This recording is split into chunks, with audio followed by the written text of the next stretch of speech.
Good morning student. इस video lecture में हम देखेंगे शेड्यूल्स ऑफ रेट, दर अनुसूची।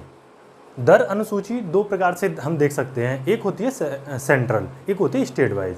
सेंट्रल जो होती है हमारे जो पूरे सेंट्रल में जो लागू होती है उसको हम कहते हैं दिल्ली शेड्यूल्स ऑफ रेट्स, ठीक है, DSOR। और हमारा जो स्टेट का होता है उसको बोलते हैं हम SOR साइड पर, ठीक है। तो शेड्यूल्स ऑफ रेट इसको कहते हैं दर अनुसूची। ये लोक निर्माण विभाग उत्तर प्रदेश मैनपुरी के सर्कल रेट हैं जो 2020 से इस समय तक प्रेजेंट में इस समय लागू हैं। ओके, तो हमने ये बिल्कुल नया डाटा उठाया है, ठीक है, साइट से गूगल से सर्च करके कि मतलब जो आज के वर्तमान के रेट हैं वो कितने हैं, ठीक है। बाकी आप लोगों की बुक में अगर कोई की पुरानी बुक होगी तो उसमें 2004 के रेट या 2005 के रेट या 2011 के रेट इस तरीके से मिल सकते हैं।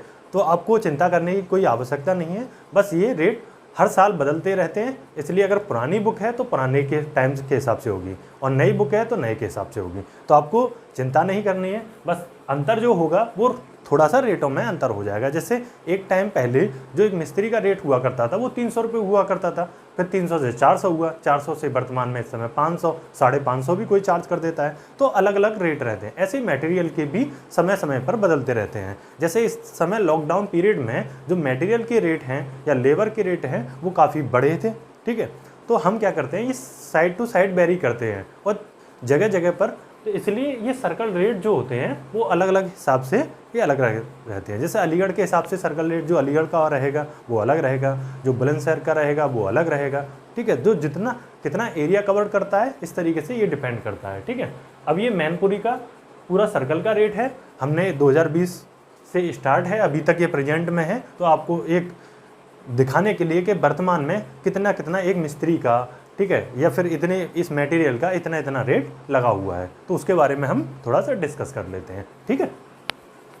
अब बात करते हैं ब्रिक क्लास, ठीक है, M150। अगर ब्रिक की जो ईंट है उसकी क्लास M150 है, ठीक है, और यूनिट क्या है उसकी 1000, तो वो आपकी 5800 रुपये की पड़ेंगी, ठीक है। तो हमारा ये मटेरियल है, ठीक है, ये यूनिट है। यूनिट हमारा किस में आता है, ठीक है, जैसे हम ईंटें लेने जाते हैं भट्टे पे तो प्रति 1000 के हिसाब से लेने जाते हैं, ठीक है। और ये हमारा रेट्स हैं कि 1000 के कितने रेट्स हैं इस समय वर्तमान में, ठीक है। तो जो ब्रिक क्लास है M150 की 1000 ईंटें कितने रुपए में आ रही है, 5800 रुपये में, ओके। उसी तरीके से अगर जो ब्रिक की क्वालिटी को थोड़ा सा घटाते हैं कि ब्रिक क्लास हो जाती है M100 की, ठीक है, तो उसका यूनिट कितने में रहेगा, 1000 लेंगे तो 5600 रुपये की पड़ेंगी, ठीक है। अगर स्टेट है हमारी और ओवर ब्रांड क्लास है उसकी, मतलब जो ब्रिक है हमारी वो ओवर ब्रांड है और क्लास क्या है M275, तो उसका क्या रहेगा 1054 रुपये में मिल जाएंगी, जो हम खड़ंजे में यूज करते हैं, ठीक है। ओवर ब्रांड जो भी जो ब्रिक होती हैं हम किस में यूज करते हैं, खड़ंजे में यूज करते हैं, क्योंकि उनकी जो सामर्थ्य होती है वो काफ़ी ज़्यादा हो जाती है, ठीक है। थोड़ा सा उनमें क्या होता है, मुड़ भी जाती है, ठीक है, तो हम खड़ंजे में उनको यूज कर लेते हैं, ओके। अब बात करते हैं ब्रिक ब्लास्ट के बारे में। जो ईंट की जो रोड़ी है, अगर आपने ओवर ब्रेंट क्ले जो आपकी जो ज़्यादा पक जाती है ईंट, अगर आपने वो रोड़ी उससे तोड़ के बनाई है, उन ईंटों से तोड़कर बनाई है और 40 mm गेज की आपकी गिट्टी का साइज है, तो वो मीटर क्यूब में आएगी और 1200 रुपये पर मीटर की के हिसाब से मिलेगी। कि 1 मीटर क्यूब का जो रेट रहेगा वो कितना रहेगा, 1200, ओके। अगर 40 mm की और ज़्यादा पकी हुई ईंट की रोड़ी है, ठीक है, तो मीटर क्यूब के हिसाब से 1200 रुपये रेट पड़ेगा। ब्रिक ब्लास्ट है M150, जो M150 क्लास है, अगर उसकी गिट्टी हम तोड़ के मंगाते हैं तो मीटर क्यूब के हिसाब से उसका जो रेट पड़ेगा वो 1300 रुपये का पड़ेगा, ठीक है। ये क्या है, ये बिल्कुल शेप में रहती है, ठीक है। M150 की जो रहती है ब्रिक वो शेप में रहती है, तो हमारा नुकसान ज़्यादा होता है, ठीक है, जैसे हम तोड़ेंगे। जो ओवर ब्रांड के लिए होती है वो खड़ंजे के लिए पर्पज के लिए यूज होती है और उसको गिट्टी को हम तोड़कर भी बेचते हैं, ठीक है, थोड़ा सस्ता पड़ जाता है, ठीक है, ज़्यादा रेट में डिफरेंस नहीं है, 100 रुपये का रेट का अंतर है। फिर अगर हम स्टोन ब्लास्ट 45 से 90 गेज का है, ठीक है, 45 से 90 गेज के बीच में है, इसको हम किस में लेंगे, परचेज किस में करेंगे, मीटर क्यूब में। उसका रेट कितना है, 550 रुपये, ठीक है। 550 के हिसाब से स्टोन ब्लास्ट हम लेंगे। जैसे मानो गिट्टी है, ग्रेवल है, ठीक है, जो भी आप मोटा मिलावा के रूप में आप जो यूज कर रहे हैं, ठीक है, एक आइडिया मिला हमें कि जो स्टोन का जो ब्लास्ट है, ठीक है, वो 45 से 90 mm गेज का मीटर क्यूब में कितना मिलेगा, 550 रुपये का मिलेगा। देखो जो मटेरियल है इसमें कम से कम 300 के करीब मटेरियल का रेट था, ठीक है, जो हमारा लोक निर्माण विभाग का जो दर अनुसूची जो जारी हुई है, ठीक है, उसमें जो मैनपुरी सर्कल का उसमें 200 के करीब था। हमने जो इम्पोर्टेंट लगा कुछ 4-6 आपको एक आइडिया देने के लिए निकाल दी है, ठीक है।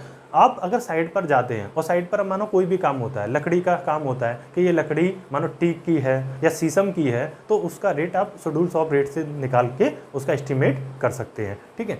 और जिस प्रकार की भी जितनी भी प्रकार की अगर आपकी ब्रिक्स या फिर जो स्टोन का ब्लास्ट है या ब्रिक का है, अलग अलग ग्रेड की जो यूज हो रही होंगी, तो आप उसके हिसाब से जो शेड्यूल्स में देख के आप उसका रेट निकाल सकते हैं। ओके, अब आता है लाइम का। लाइम मोटार का जो यूनिट है हम मीटर क्यूब में यूज करते हैं और 650 रुपये क्या है उसका रेट है। ओके, लाइम का, ठीक है, जो आपका चूना है मीटर क्यूब में परचेज करेंगे और 650 क्या है उसका रेट है, ठीक है। मीटर क्यूब में होता है या CFT में, क्यूबिक फीट में। ओके, तो ध्यान रखना ऐसा ना हो कि आपको मीटर क्यूब में ही लेना है, यहाँ पर मीटर क्यूब के हिसाब से रेट दे रखे हैं, ठीक है। अगर किसी दुकान पर जाते हैं तो CFT के हिसाब से मिल सकते हैं, ठीक है, तो आप कन्वर्ट कर लेना कि कितने किसके हिसाब से है, ठीक है। रेनफोर्स स्टील, अगर TMT की सरिया है FE 500 की, तो उसको हम किस में खरीदेंगे, क्विंटल में खरीदेंगे, ठीक है, क्विंटल में खरीदेंगे और फील्ड रेट के हिसाब से हम देख लेंगे। जैसे मानो साइड पर जाते हैं उसके आसपास जो सरिया है वहाँ पर हमारा किस रेट का मिल रहा है, तो जो फील्ड रेट होंगे उसका ही हम मल्टीप्लाई कर देंगे, ठीक है। कोर्स सैंड, जो कोर्स सैंड होती है, जो लोकल होती है कोर्स सैंड जो हम मंगाते हैं किसी भी रिवर से, उसका जो रेट है वो 1000 रुपये में 1 मीटर क्यूब हमें मिल जाता है। ओके, सीमेंट OPC, सीमेंट जो मिलता किस में है, 50 kg के बैग में मिलता है, ठीक है। जितने नंबर ऑफ बैग मंगाएंगे उसके हिसाब से मल्टीप्लाई हो जाएगा और 275 या 350 रुपये का एक जनरली रेट रहता है, ठीक है, सीमेंट के बैग का। आप अब अपने हिसाब से देख सकते हैं कि आपका जैसे अगर मानो आपको भी कोई प्रोजेक्ट बनाना है या फिर कहीं पर कोई काम करना है सिविल इंजीनियरिंग का, तो ये रेट चेंज हो सकते हैं, ठीक है। ये गवर्नमेंट ऑफ इंडिया के रेट हैं जो उत्तर प्रदेश के हैं, ठीक है, तो इस तरीके से ये दे रखे हैं, ठीक है। और बाकी जो लोकल में कितने रहते हैं उनके साथ में टैक्स जुड़ता है या मतलब वो अपना मार्जिन लेते हैं, ट्रांसपोर्टेशन का लेते हैं, उनका रेट अलग रहेगा। ओके, वो वेरी कर सकता है, ठीक है। सुर्खी जो होती है हम ईंटों को पीस कर बनाते हैं सुर्खी, ठीक है। तो जब सुर्खी बनाते हैं तो उसका जो रेट है वो मीटर क्यूब में कितना है, 600 रुपये रेट के साथ, क्योंकि मेहनत ज़्यादा करनी पड़ती है, ठीक है, इसमें सुर्खी में, ठीक है। सुर्खी जो रहेगी वो किसकी रहेगी, ब्रिक्स की रहेगी, ठीक है। वाइट पेंट अगर हम मंगाते हैं तो 5 kg का बैग आता है और वो 450 रुपये का हमें मिल जाता है, ठीक है। और कलर्ड पेंट मंगाते हैं तो 500 रुपये का मिलेगा, ठीक है। तो एक जनरल ये रेट है जो मटेरियल के हमने ले लिए हैं। अब बात कर लेते हैं कि हमने मटेरियल का हमें पता चल गया, अब लेबर का रेट के बारे में पता चल देते हैं कि एक दिन में एक मिस्त्री या एक बेलदार कितने रुपए लेता है, एक जनरली आइडिया के लिए, ठीक है। 2020 का रेट है जो अभी भी वर्तमान में है, ठीक है, मैनपुरी सर्कल का। और बात करते हैं अलीगढ़ सर्कल का, डिपेंड करेगा, थोड़ा सा अंतर आ सकता है, यहाँ 500 की जगह 520 हो सकता है या कुछ कम हो सकता है, कुछ ज़्यादा हो सकता है, ठीक है। तो अलग अलग सर्कल के हिसाब से अलग अलग रेट देखने को मिलेंगे, थोड़ा सा डिफरेंस देखने को मिलेगा। ओके, तो एक मिस्त्री जो मैसन होता है उसका पर डे का जो चार्ज होता है वो कितना रहता है, 500 रुपये, ठीक है।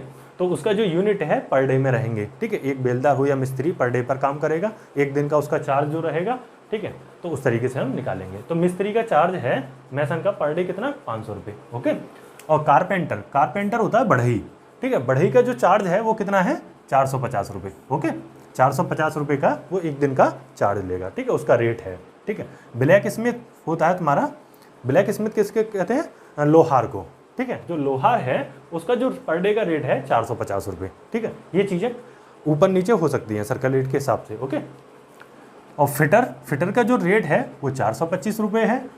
अब जो बेल्डर होता है, जो बेल्डिंग करता है, उसका जो रेट है वो कितना है, 450 रुपये। ओके, पेंटर का रेट क्या है पर डे, 450 रुपये। प्लम्बर का रेट हमारा 475 रुपये, ठीक है। प्लम्बर के साथ में एक हेल्पर आता है, उसका रेट 300 रुपये होता है, ठीक है। और फिर मजदूर है, मजदूर का जो रेट है पर डे के हिसाब से वो 300 रुपये लेता है। जो कुली होती है, ठीक है, कुली उनको कहते हैं साइड पर जो लेडीज होती हैं, जो और या फिर लेडीज होती हैं या उनको कह देंगे, या फिर जो सामानों को ढोते हैं इधर उधर, जैसे मानो आपको ब्रिक्स को ऊपर पहुंचाना है, ठीक है, तो ज़्यादातर हम कुली जो बोलते हैं, हम लेडीज जो होती है साइड पर जो काम करते हैं उनको कुली बोल देते हैं। ओके, वैसे कुली का मतलब ये है जो सामान को ऊपर नीचे मतलब लेके जाए, ठीक है, उसको कुली बोलते हैं। ठीक है, तो कुली का जो रेट है वो कितना है 300, ठीक है, कुली का जो रेट है वो 300 रुपये है। भिस्ती, ठीक है, भिस्ती का जो रेट है वो पर डे 340 और बेलदार का रेट पर डे 325 के हिसाब से बेलदार का रेट रहेगा। ठीक है, और स्वीपर जो झाड़ू लगाने वाला है उसका पर डे का रेट जो है 350 रुपये है। तो ये गवर्नमेंट के द्वारा दिए गए रेट हैं। ठीक है, तो हमने देखा मटेरियल के रेट किस तरीके से हमारे वेरी करते हैं, एक आइडिया देने के लिए। इसके बाद में हमने ये बताया कि लेबर का रेट किस किस तरीके से रहेगा। फिर इसमें एक एडिशनल कॉस्ट लेते हैं, जैसे पानी का कॉस्ट अपना अलग रहेगा। ठीक है, पानी के बाद में फिर मानो इलेक्ट्रिसिटी का भी अलग से रहेगा। ठीक है, और दूसरा चीज़ रहती है कि कॉन्ट्रैक्टर का जो प्रॉफिट होता है वो कितना रहता है। ठीक है, तो 10% के करीब हम कॉन्ट्रैक्टर का प्रॉफिट मान के चलेंगे। फिर उसके बाद में एब्स्ट्रैक्ट कॉस्ट निकालेंगे। ठीक है, तो वो अगले वीडियो में देख लेते हैं।